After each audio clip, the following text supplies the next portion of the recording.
El debate de la economía, con Jordi Benítez.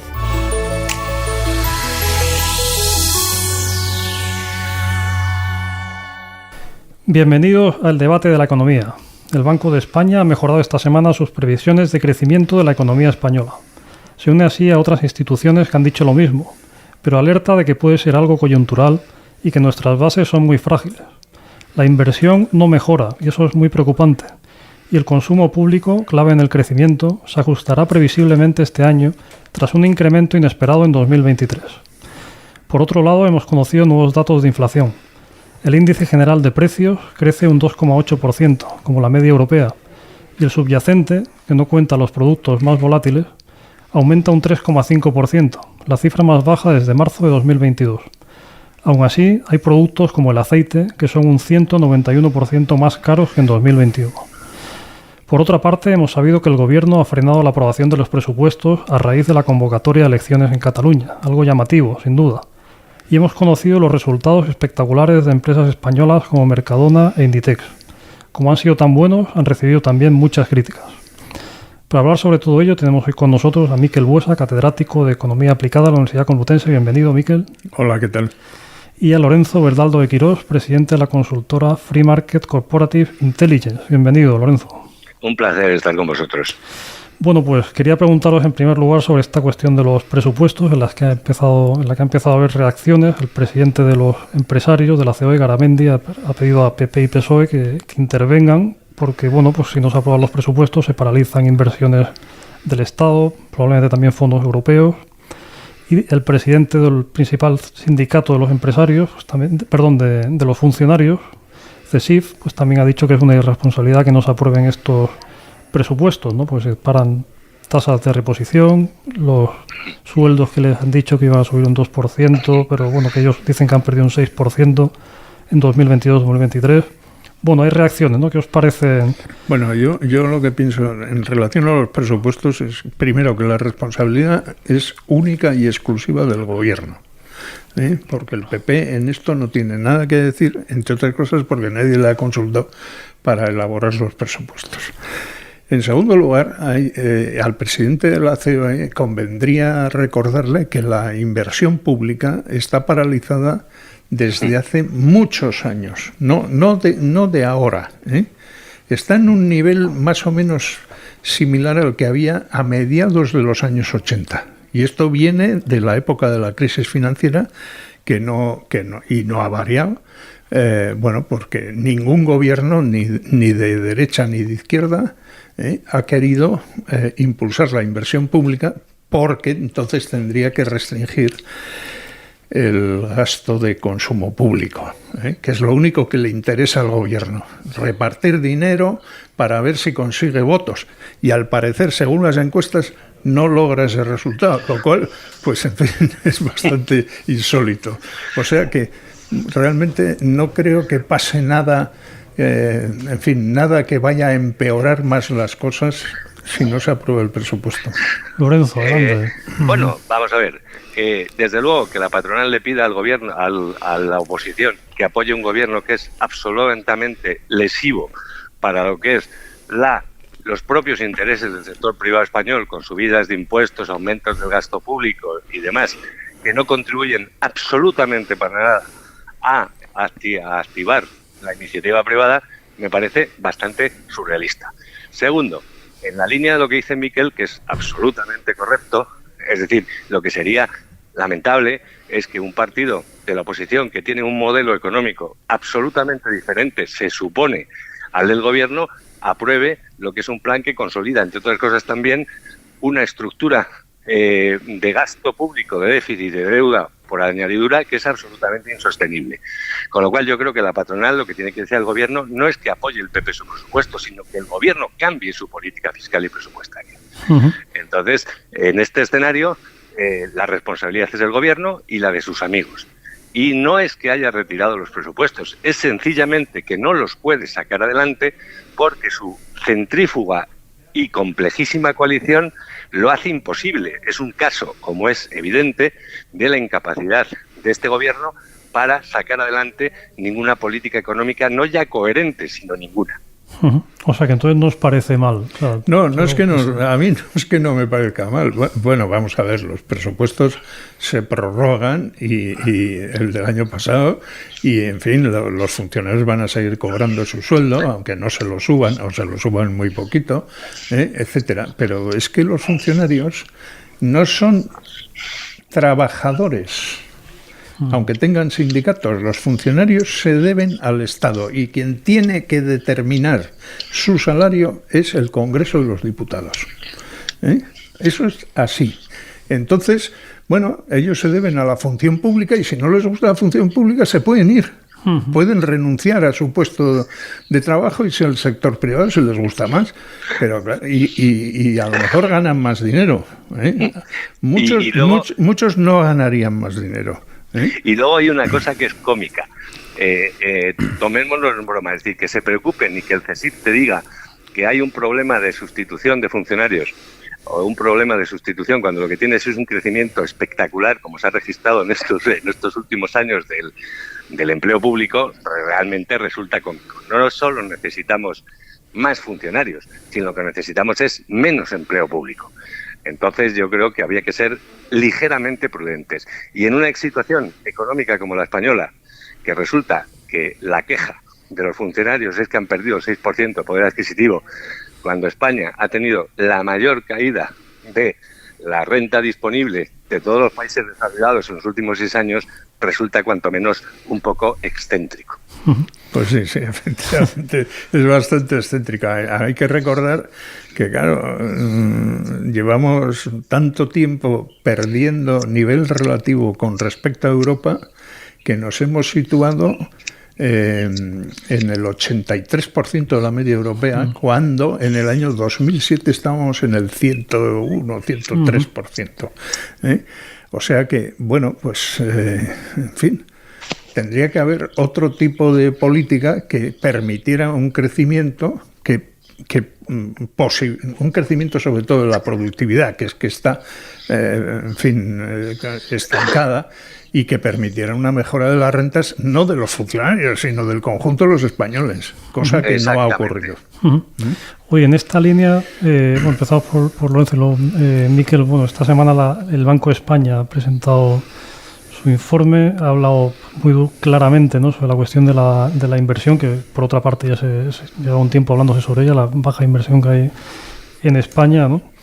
Y luego también llamaba la atención sobre la cuestión del déficit estructural, que paradójicamente pues sacaba, pues el gobierno decía que bueno, pues si se prorrogan los presupuestos anteriores esto ayudará a que haya menos déficit. Bueno, en general, que estas cuentas que te ha llamado más este informe que te ha llamado más la atención, Lorenzo, a ti en concreto. Bueno, vamos a ver. Hay 2 datos fundamentales que la propaganda del gobierno y sus adalides han ocultado de una manera brutal, que es un ejercicio de triunfalismo de la lectura del informe. El informe te dice que el crecimiento de este año se ha sostenido básicamente en el consumo público, y lo curioso es que resulte sorprendente, cuando no es sorprendente, dada la política de expansión del gasto que ha hecho este gobierno, y en un elemento que es absolutamente residual, que son la variación de las existencias, que el manual te sabe que si la variación de las existencias contribuye positivamente al crecimiento del PIB, ahora, en los próximos trimestres, ceteris paribus, en condiciones normales, tendrá una contribución negativa. Segundo, las expectativas respecto a 2024 y la tasa de crecimiento están muy bien, pero son absolutamente, digamos, un ejercicio de voluntarismo. La inversión privada está paralizada y con una tendencia absolutamente declinante y no hay motivos objetivos para pensar que eso va a modificarse. Y el consumo privado tiene un comportamiento absolutamente estancado. En esos 2 escenarios, los 2 componentes de la demanda interna no tiran, con lo cual esto solo tira por el aumento del gasto público, que es artificial y financiado con deuda. Con lo cual, en ese escenario, las expectativas de aquí al 2026 son bajas, con un adicional problema. Es que el Banco de España te dice que tienes una pendiente de crecimiento negativo que en el 2016 coincide con el potencial. Que la economía española, que como comentaba antes Miquel, tiene una convergencia real con Europa de una diferencial de entre 17 y 15 puntos de renta per cápita, su crecimiento potencial sea un 1,7%, es para rasgarse las vestiduras. Miguel, Bueno, yo ya sabes que soy siempre muy escéptico de todas estas virguerías econométricas de la macroeconomía, ¿no? O sea, quiero decir que si la tasa de crecimiento va a ser el 1,8 o el 1,9, pues, en fin, el Banco de España no acertará como no ha acertado nunca, ¿no? Pero, claro, lo que sí es obvio es que una economía no puede crecer a largo plazo sobre la base del consumo, y menos aún del consumo público, que es lo que tenemos ahora. Y mientras no repunte la inversión a niveles notoriamente más elevados, porque está en... no me acuerdo ahora exactamente la cifra, pero yo creo que las últimas que he manejado yo estaban en torno... La inversión, la formación bruta de capital fijo estaba en torno al 25% del PIB, pero tendría que estar en el 30 y algo por ciento, en el 30. Y claro, mientras la inversión siga... En fin, en un bajo nivel la economía crecerá, bueno, pues porque va aumentando la población, y nada más, y poco más, vamos. Y sin inversión y con un aumento de la población, eso se traduce inexorablemente en tasas de productividad más bajas. Claro, en productividad. Es que, claro, los niveles de productividad de ahora son iguales que los de hace 20 o 30 años. Y esto no ha ocurrido en ningún país europeo más o menos decente. No digo ya en estos como Irlanda, que van no iba a decir como una moto, no, como un cohete, ¿no? Claro, es que de esto se tienen que dar cuenta los que diseñan la política económica. La obsesión que hay en el consumo es una obsesión impropia, porque en realidad el consumo no es más que el resultado de la creación de rentas. Y las rentas se crean si aumenta la producción, y la producción solo aumenta si aumenta la inversión. Y por tanto, la inversión es la variable clave de la expansión de la economía. Y no olvidemos que en este proceso que hemos tenido en los últimos años, el resultado más notorio, digamos desde el punto de vista de la sociedad, es que ha aumentado la pobreza. Justamente con un gobierno que decía que tenía un escudo social y que va a beneficiar a todas las clases populares, etcétera, pues resulta que justamente ese gobierno lo que ha logrado es que haya más pobres que nunca. Oye, la cuestión de la inflación que acaba de salir también, Lorenzo, ¿cómo la ves? ¿Qué perspectiva...? Bueno, es decir, la caída de la inflación que anunciamos que se iba a producir es la consecuencia de una política monetaria muy restrictiva que ha impuesto el Banco Central Europeo desde 2022. Entonces has tenido una caída brutal de los agregados monetarios, de la cantidad de bienes en circulación, y eso obviamente se traduce en una caída de la inflación. Luego, no debemos absolutamente nada al gobierno en la reducción de la inflación, sino se lo debemos a la política monetaria restrictiva del Banco Central Europeo. Yo creo que la previsión que ha hecho el banco sobre la desaceleración del nivel general de precios para este año y el futuro es razonable, siempre y cuando se mantenga una política monetaria sensata. Entonces yo en la parte de la inflación creo que es el único éxito, y que indiscutiblemente es un éxito no imputable para nada a la política económica del gobierno. Bueno, es que a la política económica del gobierno lo que hay que imputarle es que no haya bajado más, porque lo que ha hecho es una política proinflacionista, porque se ha dedicado a dar subsidios para compensar la pérdida de poder adquisitivo con las subidas de precios, ¿no? Y claro, lo que la política monetaria procura es precisamente contraer la demanda para ajustar el mercado a unos niveles de inflación razonables, que todavía no son razonables. Esto no debemos olvidarlo. Y además no debería darse digamos, muchas veces de manera implícita, el mensaje de que lo bueno para la economía es que el dinero no valga nada. O sea, que los tipos de interés sean cero. No. Los tipos de interés no pueden ser cero, y no deben ser cero. Y esa expectativa que se ha generado en los últimos meses de que va a haber una caída de los tipos de interés y van a caer los tipos de interés de las hipotecas y tal, todo esto son fantasías que mientras la política del Banco Central Europeo permanezca como está, no se van a producir. Por supuesto que no. Uy, la última cuestión que quería preguntaros es, han salido los resultados esta semana de Mercadona y de Inditex, resultados muy positivos, ¿no? Mercadona pues ha subido un 40% los beneficios, más de 1.000 millones. Juan Roche, el presidente, pues decía que ganar dinero estaba muy bien, más o menos lo decía, no es textual, pero en estos términos, ¿no? Y bueno, Inditex pues está batiendo todo tipo de récords, ¿no? Está subiendo su valor en bolsa a más de 130.000 millones. Bueno, y al mismo tiempo esta tarde, por ejemplo, pues veía que Comisiones Obreras y OGT decían que la subida de la inflación es consecuencia del aumento de los márgenes empresariales, ¿no? Bueno, o sea, que no han tardado mucho tiempo. Eso son fantasías del sindicato. Yo tengo que decir que estoy encantado con que suban los beneficios, especialmente Inditex, porque soy accionista de Inditex. Y además la cotización pues está subiendo últimamente y tal. A mí me parece muy bien. Es que las empresas no están para repartir, están para ganar dinero y repartírselo a sus accionistas. En este caso, en el caso de Inditex, a mí. Entre otros miles y miles de personas que han confiado en la dirección de esta empresa y han puesto su dinero en su financiación. Y claro, lo que no es razonable es decir que solo los salarios pueden crecer y los beneficios no, porque los capitalistas son gente perversa. Pues no es así. Yo, de hecho, soy capitalista y pensionista.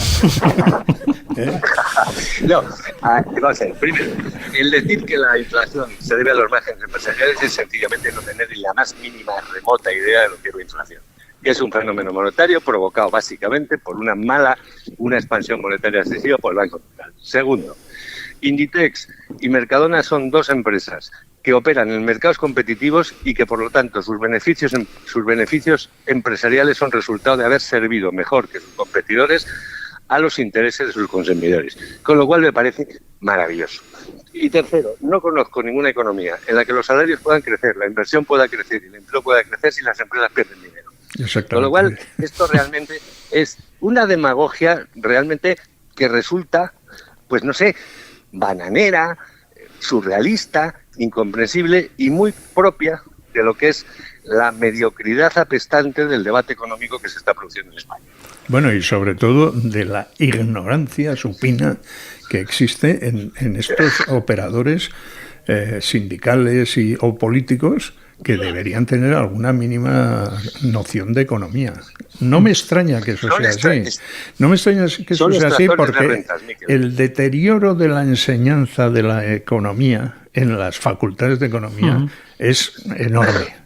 Esto lo sé yo, que en fin, he estado en una facultad hasta ahora. Pero claro, es que hay que aprender un poco más. Muy bien. Y luego, que es muy importante, es decir, ¿quiénes son, entre comillas, los accionistas de Inditex y los accionistas de Mercadona y estas historias? Pues gente de clase media española, que es el grueso de los accionistas, que han confiado en una gestión que les produjo una tasa de retorno empleando en ella su ahorro. Y eso es maravilloso. Exacto. Muy bien, bueno, pues ya hemos llegado al final, así que muchas gracias a Miquel Buesa, a Lorenzo Bernardo de Quirós y a ustedes por seguirnos y les esperamos en una próxima edición del Debate de la Economía.